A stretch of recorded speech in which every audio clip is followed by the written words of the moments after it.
신진 사대부란 고려 말기의 집권 세력이자 조선의 건국 세력을 말합니다. 고려 후기 권문 세족의 횡포를 비판하면서 새롭게 등장했습니다. 공민왕 16년 성균관에서 이색을 중심으로 성리학을 공부하여 과거에 급제한 이들을 신진사대부라고 부릅니다. 안녕하세요. 역사산책 자팍다식 채널입니다. 오늘은 신진사대부의 등장, 고려와 조선을 잇는 징검다리가 되다 라는 제목의 영상 보내드리겠습니다. 구독과 좋아요 부탁드립니다. 감사합니다. 사대부란 사, 즉 교양인과 대부, 즉 관료의 합성으로서 학문적 교양과 정치적 실무 능력을 갖춘 학자적 관료를 일컫습니다. 이 용어 자체는 고려시대 전반에 걸쳐 사용된 것으로 특별히 새로 등장한 것은 아닙니다.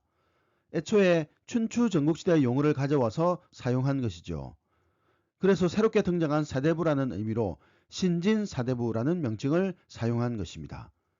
실질적으로 신진사대부가 고려의 정계를 장악한 시기가 위화도 해군임을 감안하면 겨우 4년 남짓이지만 그들이 조선을 건국하다 보니 고려의 집권 세력을 말할 때 중요한 세력으로 언급되어집니다. 사대부 계층의 기원으로 흔히 말하는 것이 능문능리한 관인층입니다. 무신 정권 때 무신만으로는 국가 운영에 한계가 있었으므로 최우가 만든 서방을 통해 관인청 즉 이규보, 최자 등과 같은 사람이 등용되었습니다.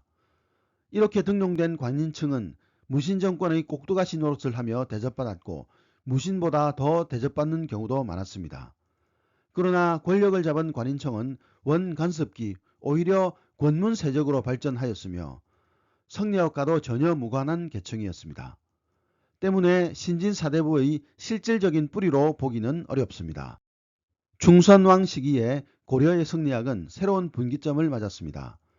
충선왕이 원나라의 수도 대도에 설립한 만권당을 통하여 고려의 지식인들이 요수, 원명선, 조맹부와 같은 당대 최고의 학자들과 직접 교류하며 보다 다양한 성리학 사조를 접하기 시작한 것입니다.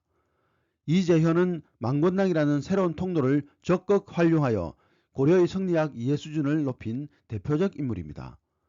그는 백문보, 이곡, 이색과 같은 인재들을 발굴해 심화된 학문을 전수하였으며 이로써 신진사대부가 성장할 수 있는 광범한 기반을 만들었습니다.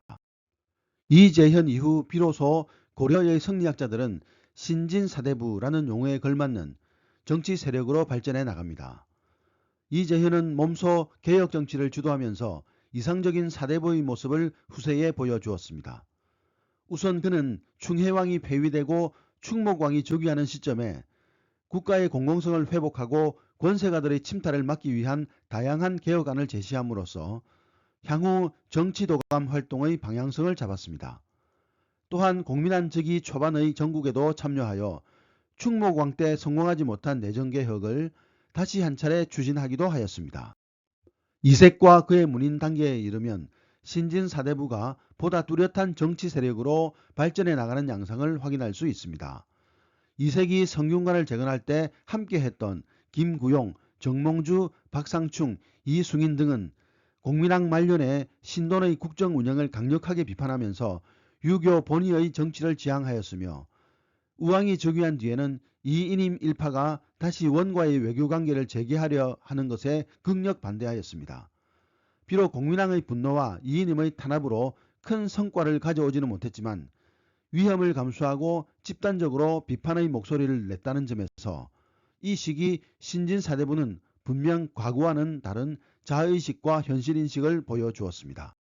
신진사대부라는 계층이 정치 세력으로 등장한 시기는 공민왕 시기입니다.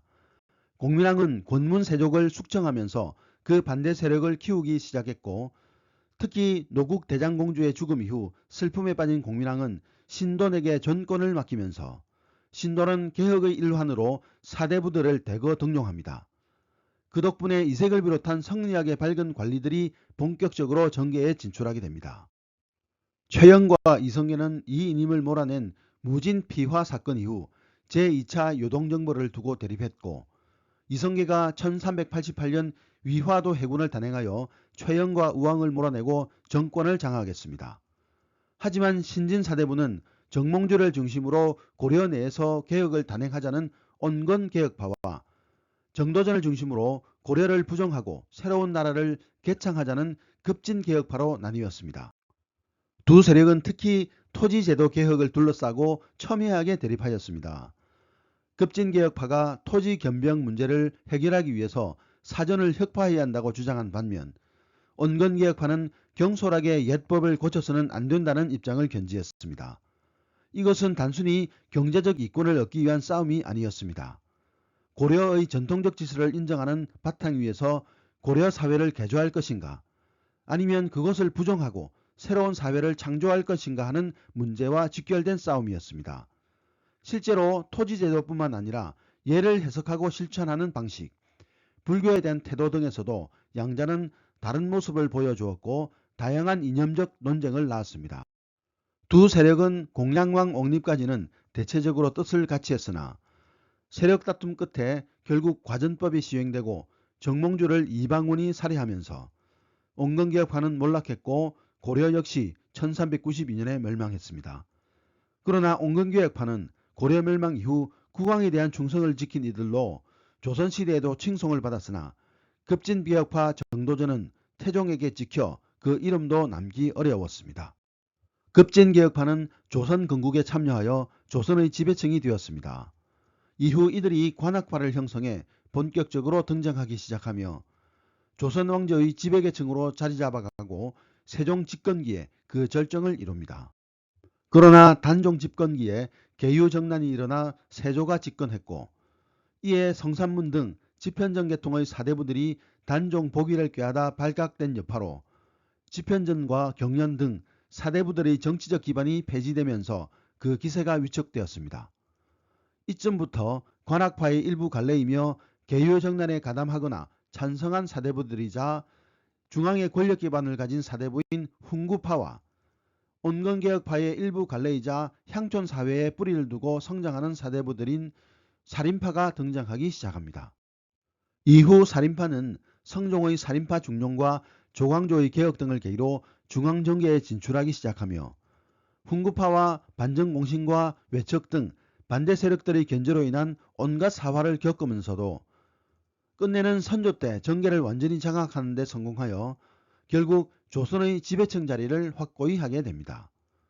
이후 선조 때부터 살인파의 붕당 정치가 시작되어집니다.